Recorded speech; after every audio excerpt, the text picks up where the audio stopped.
So we're now going to head away from the site of Liverpool Road station, and we're going to cross under this bridge. There's some undergrowth to my right here, and I'm wondering if it's worth having a mooch around there just to see if there's anything to see. I know one thing that I spotted earlier, and there's also, look, if you look around, there's a bit of ballast. There's quite a bit of ballast still here, but if you look in this opened up section of the bridge, we have here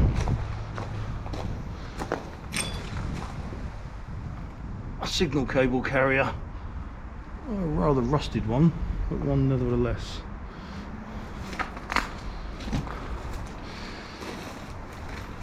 So let's have a look and see what there is to see. Now we've got some really interesting architecture here where the brickwork moulds into the sandstone. Obviously remember, this has been cut out of the sandstone.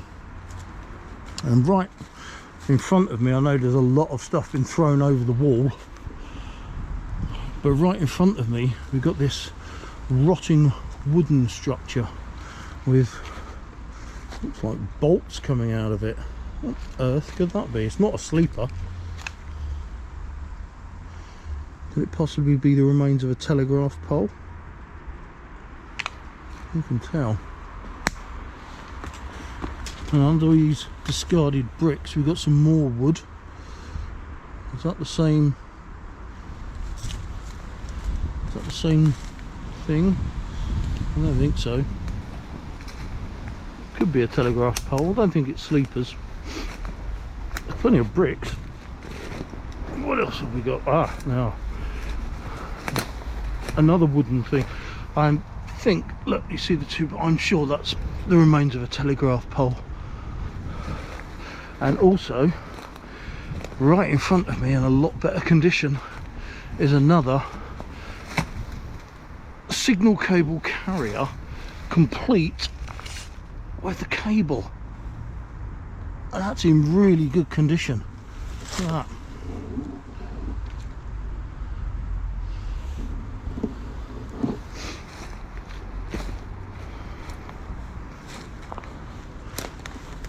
We venture on, and we're coming to a bit of a dead end, but at least we're exploring part of the remember, this is the Northgate side. This is where trains would have gone to and fro towards Northgate and back, with a large concrete post with some metal sticking out of it, and there's some more concrete there, definitely railway related. As to what it is, I have absolutely no idea.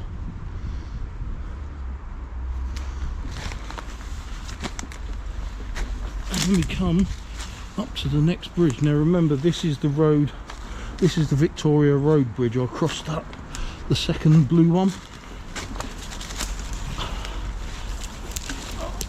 Fight my way through the undergrowth, and by pure luck we see that this gate is also open.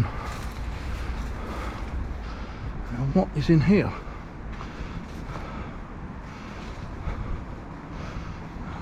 There's lots of supports which would suggest that the bridge has become quite weak, or weaker than hoped over time.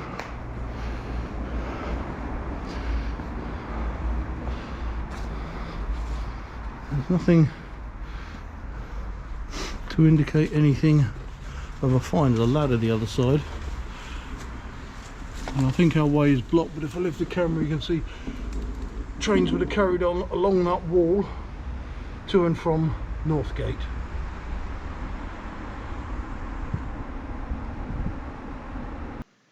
Unable to continue along the track bed towards Northgate any further, I shall continue to get as close as possible by using the adjoining roads. But first we'll go to the National Library of Scotland mapping site to give you an idea of just where I am. And we'll start with the modern overhead view. Now if you remember, at the end of part 3, the Blacon to Liverpool Road part, I headed out onto Liverpool Road to see if anything remained of the station at street level. So this here is the site of Liverpool Road station, and I came up here on the old footpath and I walked up here and just had a sort of a mooch around to see if there was anything of the station. Well, now I'm going back this way and I'm moving here towards Victoria Road, and you can see this is the greenway here, the old track bed. Victoria Road crosses over it, and here we used to have the junction where the track would go towards Northgate.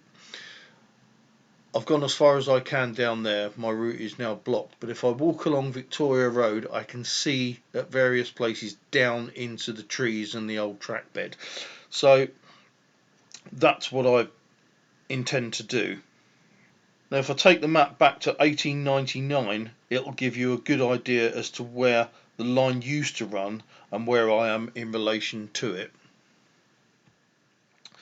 So as you can see, Victoria Road lays on exactly the same alignment as it does today, and this area here, so there's Liverpool Road station, and here is the Northgate line coming off, and Mickle Trafford line goes off that way, which we'll investigate further later on.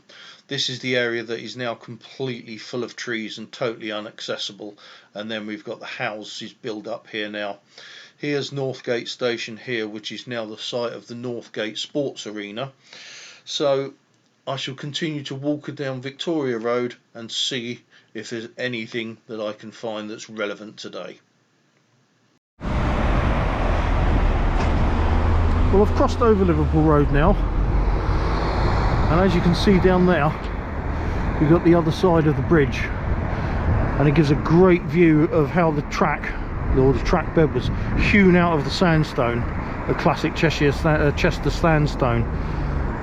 The platforms would have ended at this point, but the tracks, you'd have had your two going off to Mickle Trafford and back that way, and the two on that side of the bridge back and towards Northgate.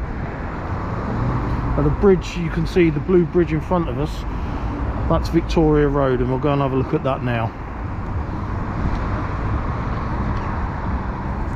Now, while the line to Mickle Trafford continues east, I'm going to follow the western arm of the triangle towards Chester Northgate. The line to Mickle Trafford will be the focus in the fifth and final part, and I'll get down into that cutting and get up close and have a good look at the sandstone from the lower levels.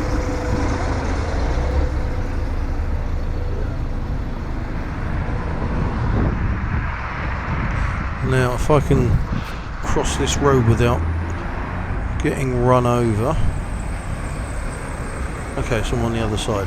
So if we look over the edge of the bridge, and there you go, there you can see it clearly, that's the line to Mickle Trafford, or what would have been the line to Mickle Trafford, where the cyclists run. Our line is the one that's in the trees branching off to the right. As you saw when I lifted the camera up, the vegetation, even in the middle of January, is really dense, and the track bed is almost impossible to see. Stick it through these railings, you get a bit of a glimpse of the track bed.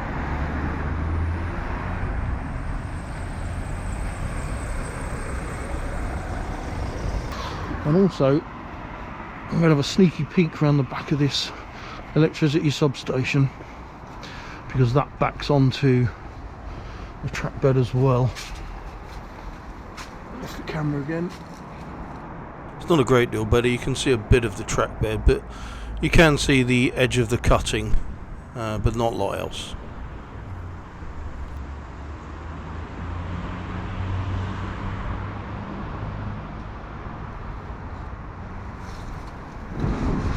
And so on to Northgate.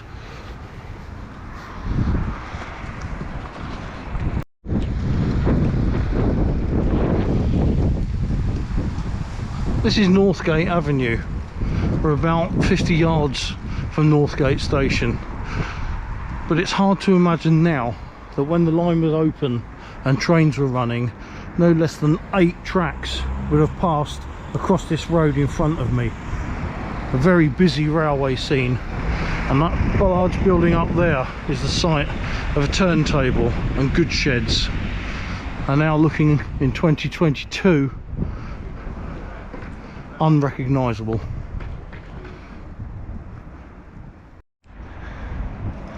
Well, I've almost reached the end of Victoria Road, And this large building coming into view before me is the Northgate Leisure Centre, which sits exactly on the site of the former Northgate station. Entering the car park, I find myself occupying the approximate location of the station's western extremity and the former departure platform, or platform 1.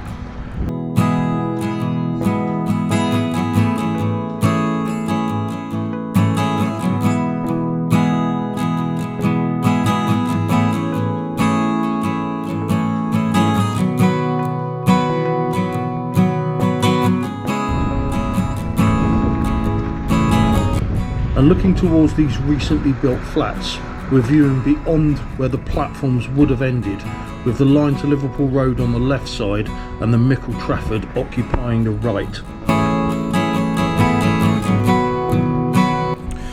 When the Connah's Quay and Chester Railway reached Northgate in 1890, the station had already been there for some 15 years. Built in 1875 to accommodate the arrival of the Cheshire Line's route from Manchester. With just 2 platforms at opening, it operated with the western platform used for departures and the eastern for arrivals. With the arrival of the Connah's Quay line, it opened up a through route via the Triangle, a voiding line for trains to run between Manchester and Wrexham.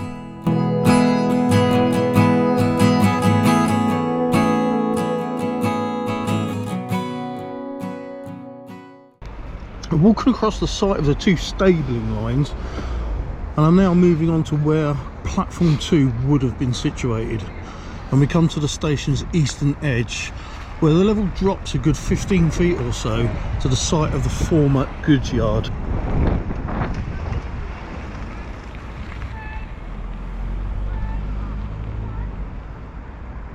I'm just going to briefly move across to the National Library of Scotland mapping site, just to give you an idea of how the area used to look compared to today. Now, if we look at this modern overhead image, the Northgate Leisure Centre is prominent right in the centre.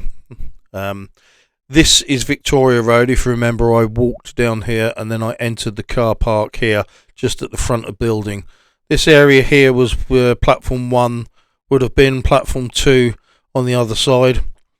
And this here, just visible, this line, this is the wall, the dividing wall, which separates the levels. So this area here being a lot higher than this area. This being the station, this being the old goods yard. So if I put the 1898 map on top, okay, so you can see the layout of the railway lines quite clearly. You can see how the leisure centre here sits on the Northgate station site, and it's quite a contrast. Victoria Road is still visible in its original position, but all of these railway lines have gone, the station, the yards, and today there is no hint, as I said, whatsoever that a railway line used to be here. So we'll get back to the video and we'll see what else we can discover. Okay, so I'm just going to take the stairs down to the lower level, the area once occupied by the goods yard. Now, take a look at this impressive multiple arched brick wall. This is one of only 2 features from Chester Northgate station that are still visible today.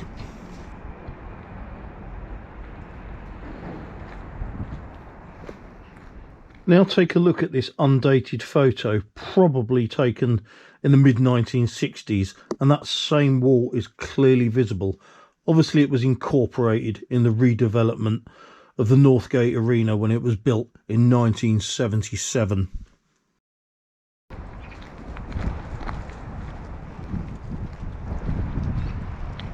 Okay, let's have a bit more of an explore around the car park now. Looking in the other direction, the vast majority of this car park area would have been dominated by a large goods shed right in front of me now, stretching back most of the way there, and looking this way almost up to more or less where that car is.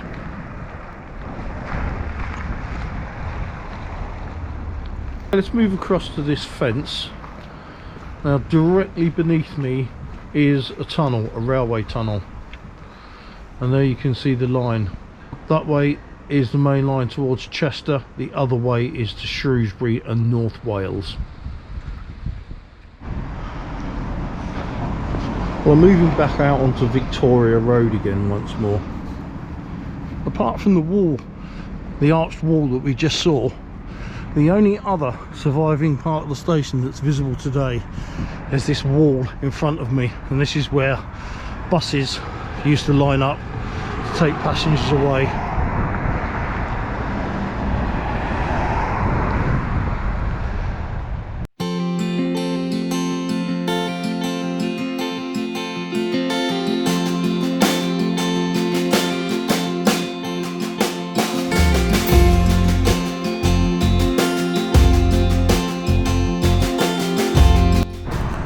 Throughout its existence, Northgate offered services to Manchester, Wrexham and the Wirral, to mention just a few, but by the 1950s passenger numbers were down and the station had fallen into disrepair, with the overall roof being partly dismantled.